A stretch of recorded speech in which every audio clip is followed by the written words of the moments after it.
there's this mitochondrial peptide that I really like. It's called MOTS-c, MOTS-c. And your skeletal muscle is the target of this. And it allows you to uptake more glucose into your muscle cells, right? And it does it without needing insulin, which is fantastic. Yeah. So when you're taking MOTS-c, you just have extra output. You're stronger, you're faster, you can do all that stuff. And it's great to like get somebody to where they need to be if they're training for an event. You know, I think that, that's great. It's a little expensive. Some of these specialized ones are really pricey. Yeah. So what does expensive mean? Like what are people going to pay for something like that? I mean, I can't remember right off the top of my head, but like, I think that stack, that part of that stack is, I can't be absolutely for certain, but I think it's near $1,000 to do that stack, just that part. For like 10 weeks? For less. Okay.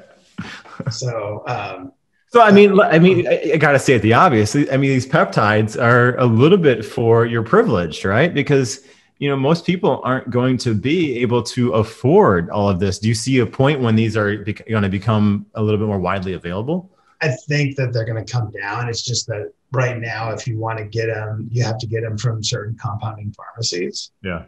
And the compounding pharmacies are making a ton of money. Right. But their raw product, or the raw stuff that the compounding pharmacies have to get is pretty expensive right now. Right. And then they have the FDA breathing down their back. And so they have to have all this perfectly done, right? Their rooms have to be sterile. They have to have all this stuff. They have to get double checked. They have to send things out to 3 different labs for, okaying everything out and getting these papers back. So there's just a lot for them to do, and they're smaller companies, right? If you were like, if the large pharmaceuticals were actually, working for us at their level, like, Pfizer or something, they can make this stuff for nothing. Yeah. Right. So I think it's just going to be time, and we just need more people to be involved in it. And so when there's more people doing this and more doctors ordering it, the price is going to come down. That makes sense. All right. So we got MOTS-c. What else is interesting? So MOTS-c, we have, what's another really great one we can go over? Stenabolic. Stenabolic is really cool. And that'll affect your heart as well as your metabolism. Really? And also help you burn fat. It works on this nuclear hormone receptor called REV-ERB. We don't have to go into all the math or not the science behind it, but it'll regulate your circadian rhythm. And that's why we want people to go to bed at the same time and wake up at the same time, because if you don't, you screw up your hormone release. Right. Right. And it's not like you just screw up when it's released. You usually drop it. And so it's just not as profound. Yeah. It's also why like younger people, when they'll come in and they're like, oh, I'm a 27-year-old and I have no testosterone. And that's what the doctor told me. Are you going to give me testosterone? I'm like, no. And I'm like, what are you doing? And almost always they're not lifting for strength. Mm-hmm.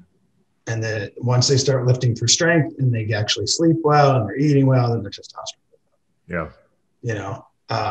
But anyways, this one will regulate the circadian rhythm. It also works on the way that your lipids or your fats are metabolized, which will help you a ton. And so the outcomes from the studies is you have increased oxygen consumption, right? Decreased generation of fat cells, especially in the liver. And that's where that visceral fat is. Yeah. And that's why we always have everybody measure waist to hip ratio. Yeah. Right. Decreased production of cholesterol and bile acids, increased number of mitochondria in your muscle, which is where you want it for performance. Right. Increased glucose and fatty acid in your muscle, and decreased fat storage. So, it's pretty amazing. That one sounds kind of like a miracle. Yeah. So Stenabolic is amazing. So, I can just tell you the stack that's like the top athlete stack, right? Yeah. So it's the CJC and ipamorelin, right? You use BPC and thymosin beta 4 because you're going to be working out so hard on the stack, you need that healing. You're going to have the MOTS-c that we talked about. You're going to have that stenabolic that we talked about. You're also going to do another growth hormone releaser, which is LGD-4033. It works a little different than the CJC and ipamorelin, and you're doing that in between. What's another one? So RAV, ERB's in there, Stenabolic's in there, the 5-amino-1-NQ's in there. This one other one that we're going to go over is PEG-MGF. So PEG-MGF, this is also in its stack. This is a really weird one. So they splice the insulin-like growth factor gene, and it works on the muscle tissue. And you have to kind of look it up because it's crazy on like what they did and how they got this to work. But the signaling, what it's going to do, let's just cut to the chase. So it's longer acting, right? And it's mechanical growth factor, right? And so what you're going to do is you're going to get much better increase in muscle. So like in the animal studies, they got a 25% increase in lean tissue. Wow. Right. So it's kind of crazy. Regular, like using IGF-1, which is a normal insulin growth factor one, they only got a 15% and they took 12 times as much time to get that. So this is like a lot of lean tissue growth in a really short period of time. Well, how much time was that? A few weeks? And that was in a month versus 12 months. So Jesus, that's crazy. So, I mean, and these are just all these peptides and they're pretty much, benign. And the one cool thing about most of these peptides, it's like, I remember going up to some of the professors and I'm like, well, what happens if somebody over-injects? Yeah. Right? I'm like, I'm just worried about giving somebody a bottle of something.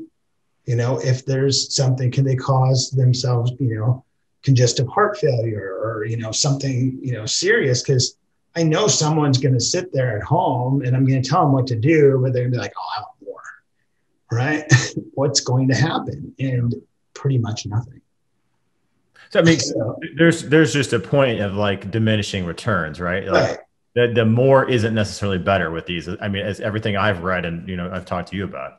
Yeah. So and when I hear that, and you look at the safety data, I'm like, well, this is great, because you just tell people like, yeah, if you want to hyper inject, you're not going to harm yourself, but you're already spending a ton of money. Like, yeah. Why do you want to do that to yourself, right? And at least I know that I can prescribe this for somebody and they're not going to harm themselves. Yeah. So I think that helps me as a physician, feel good about what I'm giving people.